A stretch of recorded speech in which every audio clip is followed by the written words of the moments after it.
Ang mga resibong nakalap ngayong hapon. Isang misis, 2 taon nang pinaghahanap ang dati niyang kinakasama. Mula Northern Samar, lumuwas siya ng Maynila. Nang matunton si ex, sumabog ang galit ni misis. Pagyaga! Ginawa mo sa anak ko! Sinira mo mga anak ko! Si ex pala, sangkot sa isang karumal-dumal na krimen. Pinagkatiwalaan kita sa mga anak ko! Walang iyaga! Ano ang ginawa ng lalaki sa 2 anak ni misis?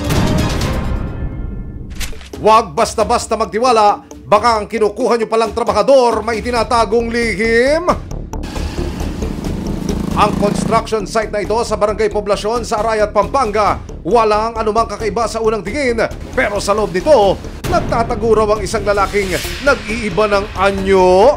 2 raw ang katauhan at 2 rin ang ginagamit na pangalan. Naku po, doble kara. Iyon pala, may tinatagong sikreto tungkol sa krimeng kinasangkutan niya. Pupunta kayo sa kabilang hali. Kasi yung lote na yan, lusutan yan eh. Lusutan po ito. At bali, iikot po kami. Huwag tayong, huwag tayong bukso lahat na parang lahat tayo nandun. Kasi pansinin na. Mabulgar na kaya ang tunay niyang pagkatao? Abangan mamaya! Anumang reklamo, bibigyan tugon. Bawat hiling at problema, hakanapan ng solusyon. Ito ang bago ninyong sandigan, hindi palalampasin ng mga tiwali at maling gawi. Dito, walang ligtas ang abusado at lalong walang lusot ang may atraso. Dahil ang lahat, hahanapan natin ng resibo. Magandang hapon, ako po si Emil Sumangil. Ang kinakasama ni Mrs. bigla na lang nag-disappear, pero hindi pala siya nangaliwa, kundi mas masahol pa raw ang ginawa.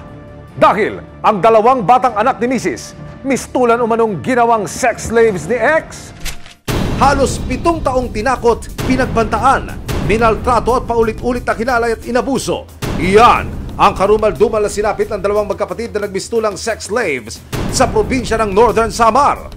Dito po yung dati kong tinitirahan. Dito po yung nangyari yung crime ko. Dito po yung bahay ng stepfather ko. Dito po lahat nangyari yung kasamang alaala ko.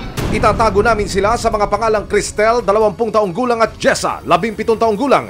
Kwento ni Cristel, nagsimula ang pang-aabuso sa kanya noong siya'y 13 gulang pa lang. Pag wala po si mama po, ginagawa niya po yung gusto niya sa akin, yung ginagahasa po niya. Noong time na po yun, alam ko na po na mali po talaga yun. Pero dahil sa takot, hindi raw agad nakapagsumbong ang dalaga. Tinakot po niya ako na ilalay niyo po sa amin yung kapatid naming bunso. Sabi niya, masisira daw yung pagkababae ko. I-judge daw ako sa school namin. So ayun po, natakot po ako. Pero ang suspect, tila hindi na kontento kay ate dahil pati ang bunsong si Jessa, hinalay rin daw pala. Wala kang patawad, sir. Ang sakit po. Nalaman ko kung ginaganon din sa father ko. Hindi ko akalain gaganyan yung kapatid ko. Kala ko, ako lang po eh. Ang suspect na walang awang lumapastangan sa kanila, walang iba kundi ang itinuring na nilang sariling ama. Itatago namin siya sa pangalang Eric. Taong 2014 nang makilala ng inang si Joanne. Hindi niya rin tunay na pangalan ng kinakasamang si Eric. Sobrang tiwala po. Hindi nga ako nagtiwala sa sa magulang ko. Hindi ko pinagtiwala ang mga anak ko sa magulang ko. Mas pinagkatiwala ko talaga sa kanya, ma'am. Yung pala, deep inside, mas maano pa sa diablo.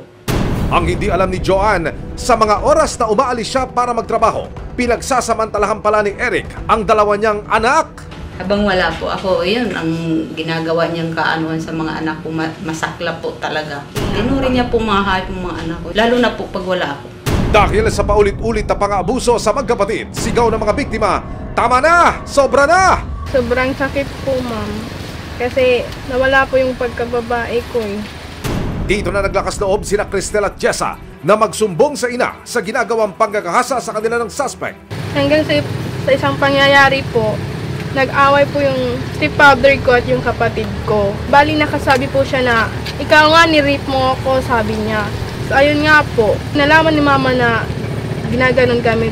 Pero bago pa man siya mahuli, dali-daling tumakas at umalis ng Northern Samar si Eric. Itong lugar po namin is maraming pwedeng exit point po ng mga suspect po.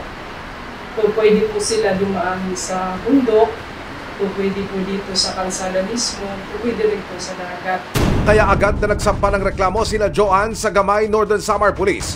Kaya po, hindi talaga siya nagpahuli sa mga alagad ng batas kasi po, pag nahuli siya ay talagang makukulong agad po siya. Itinuring siyang isa sa mga most wanted ng Northern Samar. At matapos sa mahigit 2 taong tila pag-hide and seek sa mga otoridad, lumabas na ang warrant of arrest laban kay Eric. At isang impormasyon ang nakuha ng mga pulis. Nagtatago naman suspect dito sa Metro Manila at pag-alagala bilang isang pedicab driver. May na-receive kaming information na pumunta dito sa NCR. Nag-conduct kami ng verification. So, lumabas na doon sa intelligence report namin, nandun siya sa Pasay, nagtatago as pedicab driver. Tuluyan na nga bang magtitigil pasada ang suspect na si Eric? Agad siyang binanmanan ng mga otoridad. Napakailap yan dahil yun nga, nagtatago siya doon dahil sa face mask. Actually, buwan na rin yung paghahanap namin dyan. Abangan mamaya, mahuli na kaya ang taong lumapastangan sa magkapatid. Nagya ka! Ganun ginawa mo sa anak ko! Sinira mo mga anak ko! Susunod, ang construction site na ito sa Barangay Poblasyon sa Arayat, Pampanga, walang anumang kakaiba sa unang tingin. Pero sa loob nito, nagtatago raw ang isang lalaking nag-iiba ng anyo. 2 raw ang katauhan at 2 rin ang ginagamit na pangalan. Iyon pala, may tinatagong sikreto tungkol sa krimeng kinasangkutan niya. May aksyon, may ebidensya, resibo, walang lusot ang may retraso.